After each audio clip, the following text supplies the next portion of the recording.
ప్రార్థన చేసుకుందామండి. ప్రార్థన చేసుకొని ఈ యొక్క కార్యక్రమాన్ని ప్రారంభించుకుందాము. అందరూ ఏకీభవించండి. సర్వోన్నతుడా, మహాశక్తి గల దేవ, ప్రతి ఒక్కరిని తల్లి గర్భంలో నిర్మించి ప్రతి ఒక్కరిని మీ సన్నిధికి ఆకర్షించుకునే ప్రయత్నంలో గొప్ప మహత్కార్యాలు చేస్తున్న మీ మీద పడుతున్న నిందలన్నిటినీ మీరు మాన్పడానికి మీరు చేస్తున్న ప్రయత్నంలో ప్రతి ఒక్కరిని అగ్నిగుండం నుండి రక్షించేందుకు మీరు చేస్తున్న ప్రయత్నంలో ఈ సమయమున తగిన రీతిలో మీ యొక్క మహత్తు గల మాటల్లో ఉన్న జ్ఞానాన్ని బిడ్డలు, మీ దృష్టిలో ఉన్న ప్రతి బిడ్డలు మరి మీ ద్వారా, మీ కృప ద్వారా మరి తమ హృదయాలలో మీ ప్రకాశాన్ని అందుకోవటానికి ఒప్పుకునులాగున ప్రతి ఒక్కరిని సత్య సాక్ష్యాన్ని అందుకునే విధముగా బిడ్డల యొక్క హృదయాలను సిద్ధపరిచి ఆదరించమని వేడుకుంటూ ఈ ప్రార్థన మీ ప్రియకుమారుడైన మా రక్షకుడును అయిన యేసుక్రీస్తు వారి నామమున మీకు సమర్పించుకొనుచున్నాము తండ్రి. ఆమేన్. ప్రియమైన వారలారా, మనము ఒక సబ్జెక్ట్ ఏదైనా తీసుకున్నామంటే అందులో పూర్తి అవగాహన మనం కలిగి ఉండాలి. లేకపోతే మన నోట బూతులే వస్తూ ఉంటాయి. ద్వేషంతో రగిలిపోతున్న వారు ఏం మాట్లాడతారండి? ద్వేషము హృదయం నిండా నింపుకున్నప్పుడు బూతులు తప్ప మాటలు ఎలా వస్తాయి? ద్వేషము ఉండి అది కక్కటానికి ప్రయత్నించేటప్పుడు, మరి అది కక్కేటప్పుడు మరి దేవుని దృష్టికి అల్లరి సృష్టింపబడుతుంది. మరి అల్లరిని మాన్పటానికి దేవుడు చేస్తున్న ప్రయత్నము చాలా గొప్పది. మనము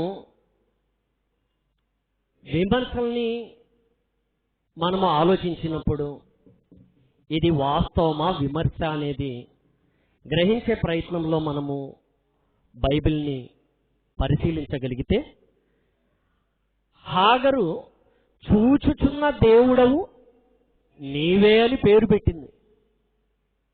ఎవరికి? దూతకు. యాకోబు గారు ఆది కాండంలో 48వ అధ్యాయంలో 15-16 వచనాల్లో చెప్పిన మాటలో సమస్తమైన కీడుల్లో నుండి నన్ను తప్పించిన దూత అని మాట్లాడాడు. దేవుడు అనగా అని ఆయన ఏమని మాట్లాడారు? ప్రతి విషయము ఎలా ఉంటుందంటే, శరీరం బయటికి కనబడుతుంది, లోపల ఆత్మ జీవింపజేస్తేనే ఇది పనిచేస్తుంది. లోతుల్లో ఉన్న ఆత్మ పోతే బయటికి ఉన్న ఈ శరీరం ఎంత ఆరోగ్యమైనా కేవలం నిష్ప్రయోజనం. అంటే ప్రతి విషయంలో ఆది అంతము మనము జ్ఞానంతో మనము విమర్శించటానికి ఏదైనా ప్రయత్నించాలి. జ్ఞానంతో కూడిన సాత్వికము కలిగిన వారమై లోతుల్లో మనం పరిశీలించాలి. అలాగనే ఇప్పుడు ఈ విషయాన్ని మనము పరిశీలించగలిగితే, దేవుడు మహాశక్తి, మనము ముందుగా మాట్లాడుకున్న విషయాన్ని బట్టి మనము ఆలోచిస్తే దేవుడు మహాశక్తి. ఈ భూమే మహాశక్తిగా కనబడుతుంది. ఇది గ్రహాలు అలాగే కనబడుతున్నాయి. మరి విశ్వం అంతా అలాగే కనబడుతుంది. మరి మనము ఈ శక్తుల మధ్యన ఎంతటి వారము అని ఆలోచిస్తే చాలా తక్కువైన వారమైనట్టుగా కనబడుతున్నాము. అయితే దేవుడు ఈ గ్రహాల గురించి చింతపడటం లేదు, కానీ బలహీనులుగా ఉన్న మన గురించియే దేవుడు చింతపడుతున్నాడు. ఎందుకు అంటే అర్థాన్ని అపార్థం చేసుకోవటంలో నెంబర్ 1 స్థానంలో మనిషి దిగజారిపోతున్నాడు. సృష్టికర్తగా నా తల్లి గర్భంలో నన్ను నిర్మించిన దేవుడు అనే విషయంలో ప్రవేశించటానికి తప్పిపోయిన మనుషుడు మరి విమర్శించటానికి అర్హుడా? మరి ఇక్కడ దూత గురించి మాట్లాడాడు, నిజమే. సమాచారం ఎవరు తీసుకుని వచ్చారు? దేవుడు ఉన్నవాడు. ఆయన అన్ని చోట్లను కార్యాలు ఒక చోటు నుండే జరిగించగలుగుతాడు.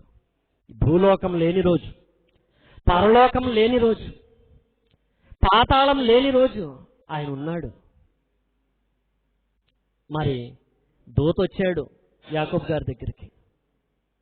వచ్చి ఏం చెప్పాడు? పోస్ట్ మ్యాన్ వచ్చాడు. వచ్చి లెటర్ ఇచ్చాడు. మామగారు చదువు లేనివారు, చదవమన్నారు. పోస్ట్ మ్యాన్ చదువుతున్నారు విషయం. అల్లుడు గారు రాసిన మాట,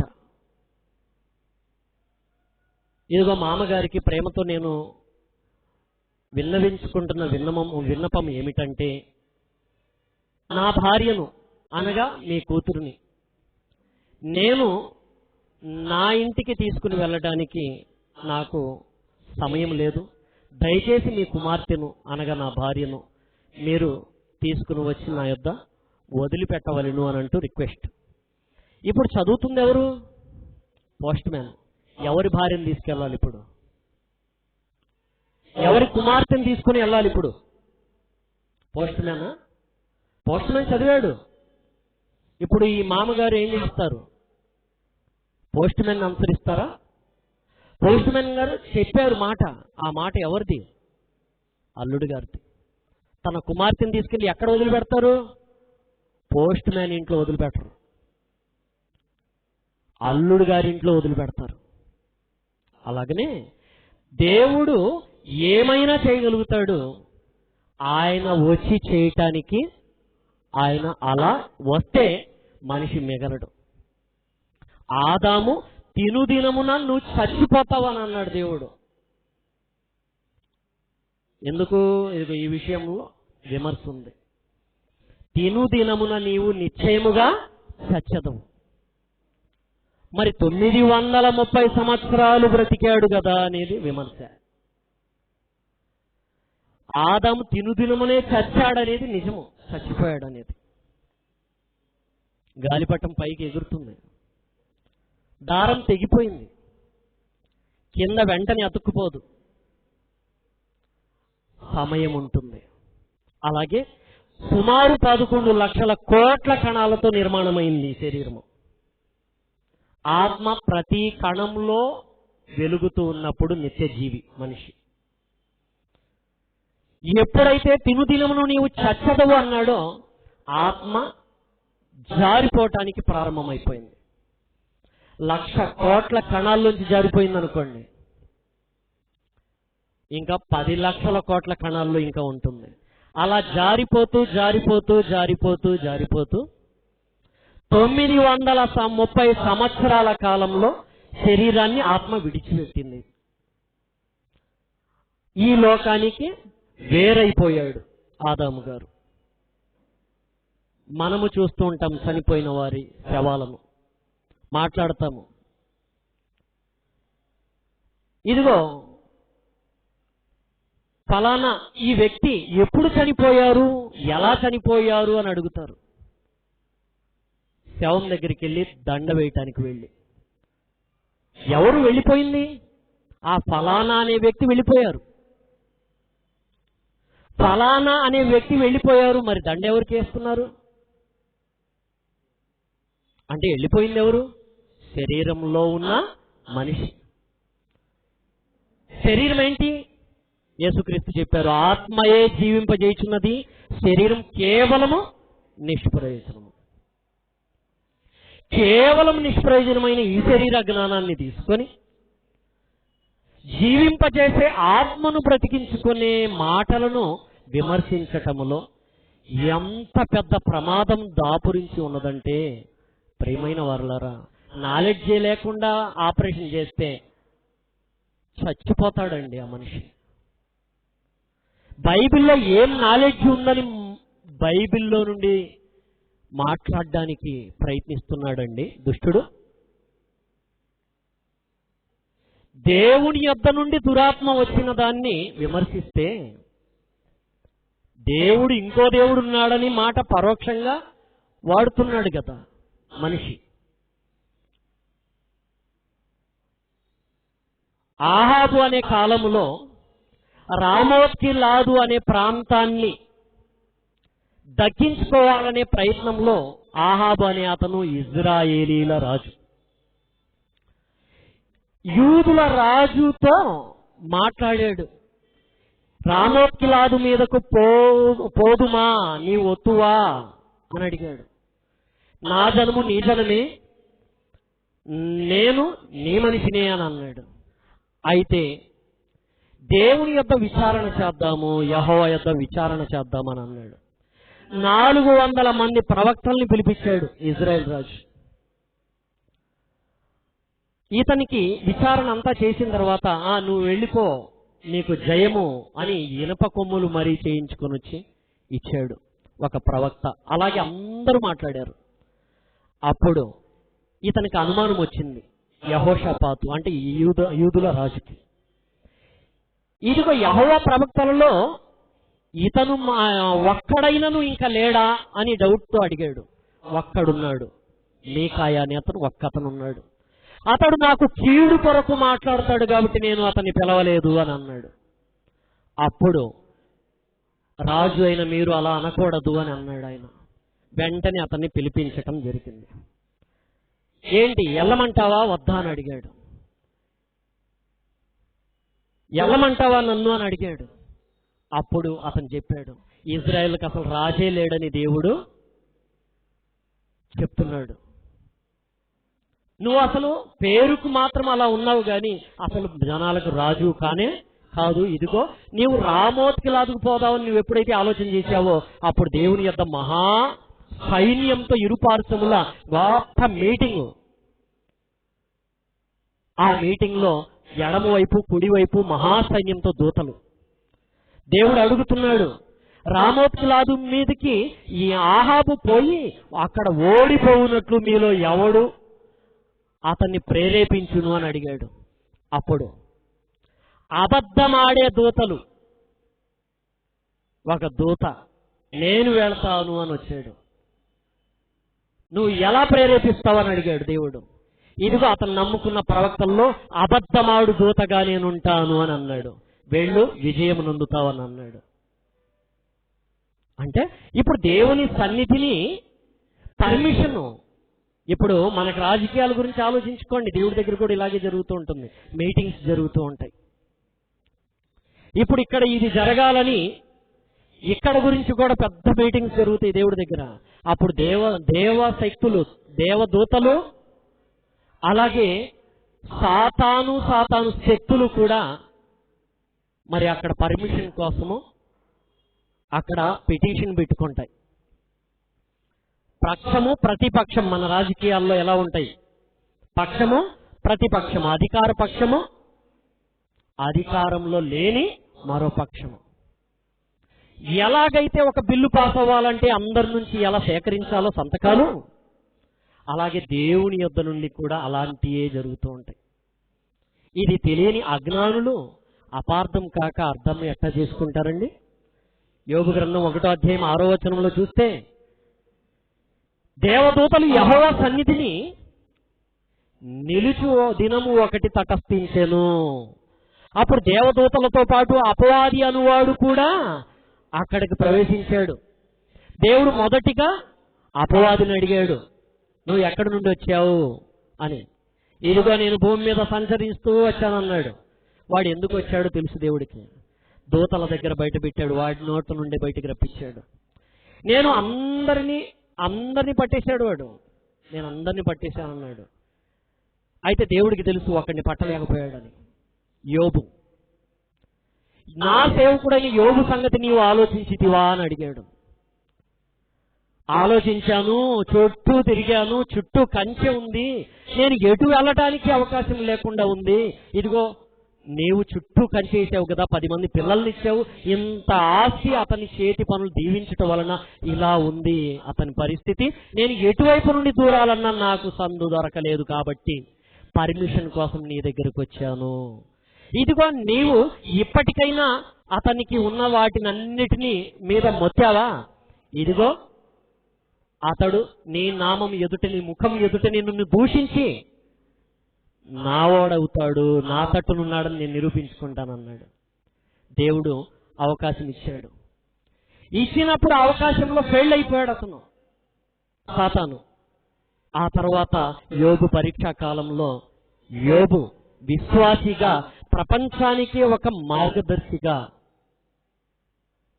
ఇదిగో క్రీస్తు కంటే తక్కువైన వాడుగా, క్రీస్తు మాత్రమే దేవుని పక్షముగా నిలిచి నిత్య జీవిగా మారేటట్లుగా మరి అందులో మ్యాటర్ చాలా గొప్ప స్థాయిలో ఉంటుందండి. అయితే ఇప్పుడు ఆదాము అనే విషయంలో క్లారిటీ రావాలంటే మనకు ఇదిగో అక్కడ తినుదినమున నీవు చచ్చదవు అన్నాడు. ఇదిగో అక్కడి నుంచి ఆత్మ జారిపోవటం ప్రారంభించినప్పుడు అండి ఇది పంచభూతాల సమ్మేళనం. గుర్తుపెట్టుకోండి, సూర్యుడు, చంద్రుడు, నక్షత్రాలు అన్నిట్లో ఏం పనితనాలు ఉన్నాయో ఇదిగో ఈ శరీరంలో సేమ్ టు సేమ్ అదే పనితనం కనబడుతుంది. సూర్యుడిలాగా ఏం పని చేస్తుంది మన లోపల మెదడు, చంద్రుడిలాగా ఏం పని చేస్తుంది వెన్నెముక, నక్షత్రాల్లాగా ఏం పని చేస్తున్నాయి, ఇలా వివరణలు ఉన్నాయి. సేమ్ టు సేమ్ ఇట్లాంటి కార్యకలాపాలు జరుగుతాయి. మరి ఆత్మ జారిపోవాలంటే ఎంతసేపు పడుతుంది? 930 సంవత్సరాల కాలం అతనుకున్న శరీర బలాన్ని బట్టి ఆ సమయంలో.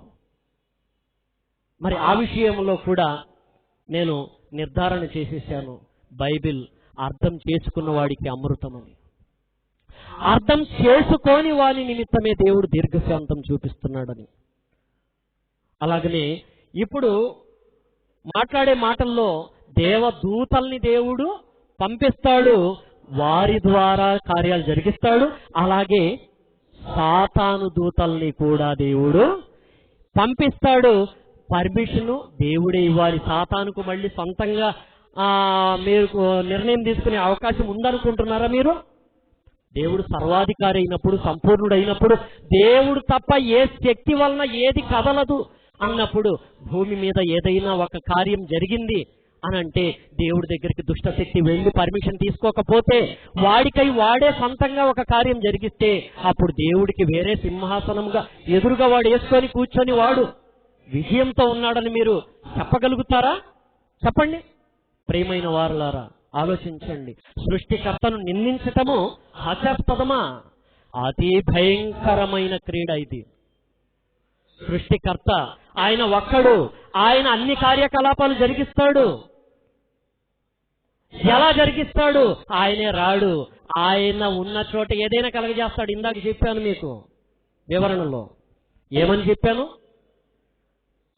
అంటే ఇదిగో ఈ లోకం లేదు, పరలోకం లేదు, పాతాళం లేదు, అప్పుడు ఉన్నాడు దేవుడు. అంటే ఎక్కడున్నాడు? భూమి మీద, భూమి లేదు. పరలోకమా? పరలోకమే లేదు. పాతాళమా? పాతాళమే లేదు. మరి దేవుడు ఉన్నాడు. మరి ఆయన ఉన్నాడు. ఆయన ఉన్నప్పుడు ఎక్కడున్నాడు అని అడిగితే ఇప్పుడు మనకు తెలిసిన భూమి మీదనని ఆలోచిద్దామా? మనకు తెలియని చంద్రమండలం గురించి ఆలోచిద్దామా? మనం ఎప్పుడు వెళ్ళని చంద్రమండలం గురించి, ఈ విషయం గురించి మాట్లాడదామా? ఆలోచించండి ప్రియమైన వారులారా. దేవుణ్ణి విమర్శించటం ఆట కాదండి. దేవుడి కంటే బలవంతులమా, మాట ఉందిలే అని మాట్లాడటమా? క్రీస్తు పుట్టుక దేవుని ప్రణాళిక, భయంకరమైన శక్తి. పరిశుద్ధాత్మ నిన్ను కమ్ముకొనును అంటే అర్థం ఏంటి? పరిశుద్ధాత్మ వలన గర్భవతివి అయితివి, అవుతావు నువ్వు అని అన్నప్పుడు పరిశుద్ధాత్మ అనగానే ఒక పురుషుడు లెక్కన ఆలోచిస్తావా? మరియమ్మ గర్భంలో పరిశుద్ధ ఆత్మ, పరిశుద్ధ అంటేనే తెలియదండి మనకు. పరిశుద్ధ అంటే స్వచ్ఛమండి. పరిశుద్ధ ఆత్మ, ఆలోచించండి ప్రియులారా, ఆలోచించండి. పరిశుద్ధాత్మ ద్వేషణ చేసిన వారు, దూషణ చేసిన వారికి ఏ తరములోనూ పాప క్షమాపణ లేదు. కన్యకను గర్భవతి చేయలేడా దేవుడు? అంటే దేవుడు పురుషుడు లాగా స్త్రీ మీద పడతాడా? ఏంటిది అపహాస్యము? అన్న నాలుకతో మాట్లాడుతుంటే నాలుకను చీల్చేయడా దేవుడు? చీల్చడా? అసలు నాలుకేనాది? దేవుడిచ్చిన నాలుక దయ్యం కోసం వాడటమా? ఎంత భయంకరము! ఆలోచించండి ప్రియమైన దేవుని వారులారా. కన్యక గర్భవతి అయింది అంటే, ఏ కన్యక పురుషుడు ఉంటేనే గర్భవతి అవుతుందా? అంటే ఆదాము ఎలా పుట్టాడు, హవ్వ ఎలా కలిగింది, వారిద్దరికి సంతానం ఎలా వచ్చారు, శారాను దర్శించాడంటే మళ్ళీ అసలు ఏంటన్నది రంకు కట్టటము ఏంటిది? ఈ రోజుల్లో పెట్టేగిపోతున్న ఇదిగో ఈ అనుమానాస్పదమైన భావనలు ఎవరిలైతే ఉంటాయో ఆ మనుషుల మీదే రుద్దుతున్నారండి.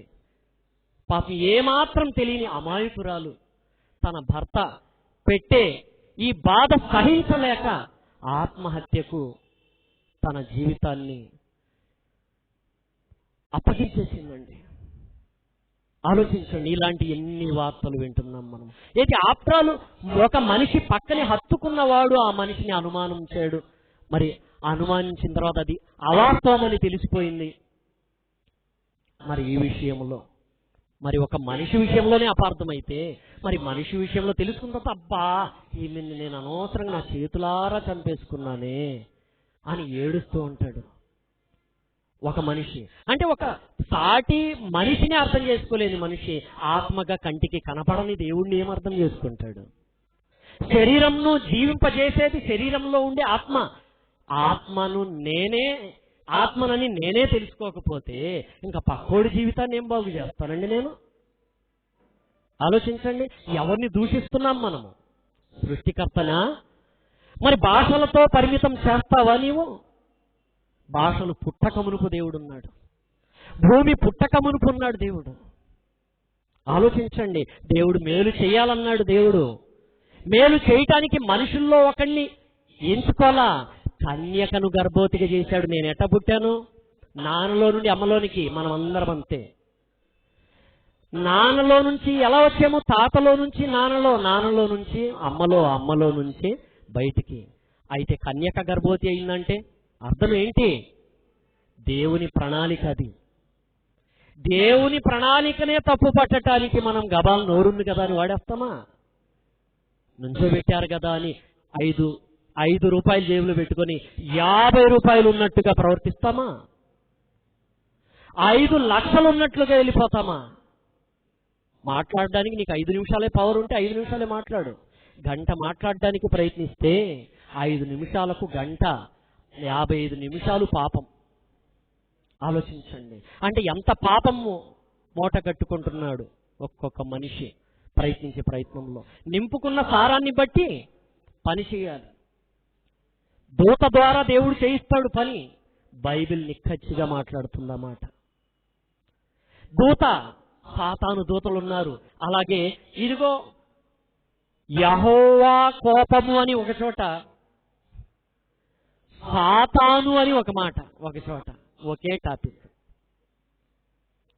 యెహోవా కోపము అంటేనే సాతానండి. కోపము అనే పదం ఉంది చూడండి. ఇదిగో నేను ఒకళ్ళని ఇప్పుడు ఇక్కడ చూడంగానే కొట్టాలనిపించి వెంటనే ఒక రాయి తీసుకుని కొట్టాననుకోండి, మిమ్మల్ని ఎవరిని కొట్టకుండా అతన్ని ఎందుకు కొట్టాను అంటే నా కోపం ఎవరు? ఇదిగో నేను కొట్టిన మనిషి. అంటే ఇప్పుడు నా కోపం ఆ మనిషి ఎలాగో అలాగే యెహోవా కోపము. దేవునికి కోపం పుట్టించిన ప్రథముడు, అసలు ఆయనకు కోపము లేదు, మరి పుట్టించాడు. అంటే కోపం పుట్టించింది ఎవరు? సాతాను. మరి సాతాను లేడా? లేకపోతే సాతాను లేడు అంటే నరకం లేదు. మరి నరకం లేదు అంటే ఇంకా ఈ బోధలు ఎందుకు? అంటే దేవుడు ఉన్నాడు, దేవుడికి వ్యతిరేకంగా సాతాను ఉన్నాడు. దేవుడు తన దూతలతో ప్రేరేపిస్తున్నాడు, సాతాను తన దూతలతో ప్రేరేపిస్తున్నాడు. అయితే సృష్టికర్త అయిన దేవుడు సాతాను మీద కూడా అధికారము కలిగి ఉన్నవాడు. మరి దేవుని దూతలైనా దేవుడి దగ్గర పర్మిషన్ తీసుకోవాల్సిందే.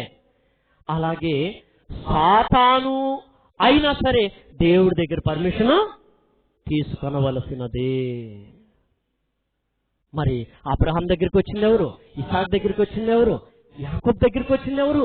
దేవదూతలు. మరి యెహోవాయే దూతనా? పోస్ట్ మ్యాన్ అన్నట్టు ఉండిద్ది ఇందాకటి మాటల్లో.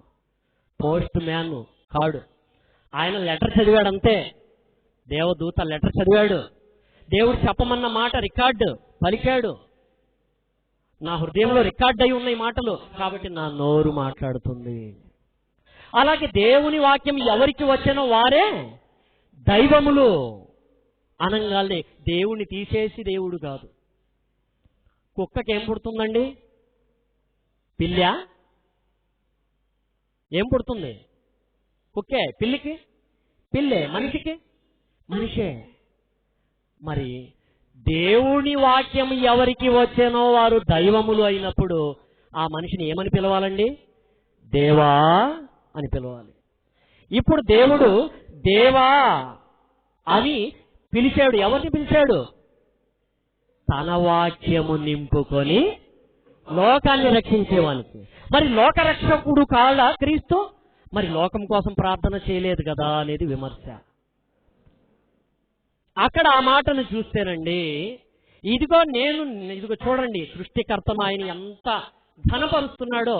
విమర్శకులు సృష్టికర్తను నిందిస్తూ క్రీస్తుకి ఏదో చేస్తున్నాం అనుకుంటున్నారు. ఏదో తమకు అర్థం కానిది తీసుకొని అర్థమైనట్లు అపార్థాలు సృష్టిస్తున్నారు. చూడండి ఆ మాటను ఒక్కసారి చూద్దాం. 17వ అధ్యాయము యోహాను సువార్త 17వ అధ్యాయములో మాటను మనం గమనిస్తే చూడండి 7వ వచనం నుండి చూద్దామండి. నీవు నాకు అనుగ్రహించిన మాటలు, సృష్టికర్తతో చెప్తున్నాడు ప్రార్థనలో యేసుక్రీస్తు. నీవు నాకు అనుగ్రహించిన మాటలు నేను వారికి ఇచ్చితిని.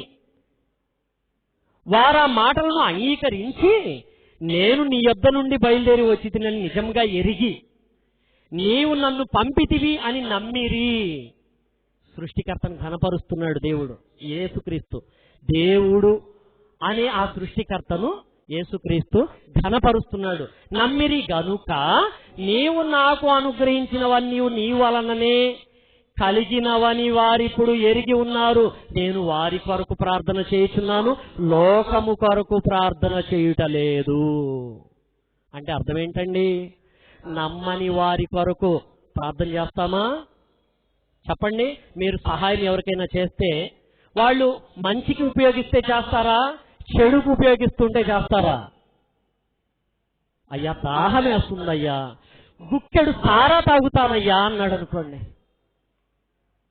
ఇస్తారా? అయ్యా దాహమే వస్తుందయ్యా, గుక్కెడు మంచినీళ్ళు అని అనక మునిపే తక్కువని ఇచ్చేస్తారు నీళ్లు. అలాగే ఇప్పుడు దేవుడు సృష్టికర్త చెప్పిన మాటలు చెబితే నమ్మారంటండి. ఆ నమ్మిన వాళ్ళ కొరకు క్రీస్తు ప్రార్థన చేశారు. అంతేగాని నమ్మని వారి కొరకు కూడా చేస్తామండి మనము? చేయొచ్చా? నమ్మే మాటలు చెప్పండి, వాళ్ళలో నింపండి నిజాన్ని, అప్పుడు వాళ్ళ కోసం కూడా ప్రార్థన. మరి వాళ్ళ కోసం కూడా ప్రార్థన ఎలా ఉండిద్దో తెలుసా? అయ్యా వీళ్ళు నమ్మేటట్లుగా దయ చూపించమని ప్రార్థనలు కూడా ఉన్నాయి యేసుక్రీస్తువి. చూసారా? యేసుక్రీస్తు ప్రార్థన చేశారు ఎవరికి? సృష్టికర్తకు. మరి ఆయన ఇచ్చిన మాటలు చెప్పారు ఎవరికి? తన మాటలు విని నేర్చుకున్న శిష్యులకు. మరి ఎవరి కోసం ప్రార్థన చేశారు? ఇదిగో వీరి కోసం. ఎందుకు ప్రార్థన చేశారు? మరి మ్యాటర్ ఉన్నందులో. చూసారా? మరి వారి కొరకు, లోకం కొరకు ఎందుకు ప్రార్థన చేయలేదు? ఇక్కడ సందర్భాన్ని తీసుకోవాలి. సమయము, సందర్భము. ప్రశ్నలు చాలా ఉన్నాయి. ప్రశ్నలు ఏముందండి? గడగడ గడగడ గడగడ గడగడ గడగడ గడగడ వెళ్ళిపోతాయి. ఏముంది? సమాధానము మాత్రానికి చాలా చోటు కావాలి. ప్రయాణంలో నడుచుకుంటూ వెళ్ళిపోతాము, అక్కడ నివాసం చేయాలంటే స్థలం కావాలి. ఇప్పుడు సమయం అయిపోయింది. సమయము, సందర్భము ఇరుకైన సమయం సందర్భములో మరి కొన్ని మాటలు చెప్పడం జరిగింది. ఈ సెషన్ ముగిసింది. చిన్న ప్రార్థన, టైం అయిపోయింది, నాకు ఇచ్చిన టైం అయిపోయింది. చిన్న ప్రార్థన. సర్వోన్నతుడా, మహాశక్తి గల దేవా, అయ్యా బిడ్డలకు మీ నోటి మాటలు అందించడానికి మీరు యుగాంతం వరకు గొప్ప శక్తిని భూమి మీద నిలిపి ఉంచారు. ఆయనే పరిశుద్ధాత్ముడు. పరిశుద్ధాత్ముని ద్వారా భయంకరమైన కార్యాలు చేస్తూ దుష్ట శక్తుల్ని మనుషుల్లో నుండి బయటికి లాగి రక్షించే ప్రయత్నంలో ఇదిగో ఈ సమయంలో నా నోటికి మీరు ఇచ్చిన అమూల్యమైన పరిశుద్ధాత్మ మాటలతో నేను మరి ప్రయత్నించి ఉండగా తండ్రి, మీరు వేసిన ఈ విత్తనములన్నిటినీ మీరు మీ యొక్క ఆశీర్వాదంతో గొప్ప ఫలాలుగా మీరు కనపరుచుకుంటారని, బిడ్డలందరినీ కాపాడుకుంటారని నేను ఎంతో ఆశిస్తూ, మరలా నేను మీ కృపతో మాట్లాడే సమయానికి ఇదిగో అందరినీ సురక్షితంగా మీ సన్నిధానానికి నడిపించుకుంటారని ఆశపడుతూ ఈ ప్రార్థన మీ ప్రియకుమారుడైన మా రక్షకుడును అయిన యేసుక్రీస్తు నామమున మీకు సమర్పించుకొనుచున్నాము తండ్రి. ఆమేన్.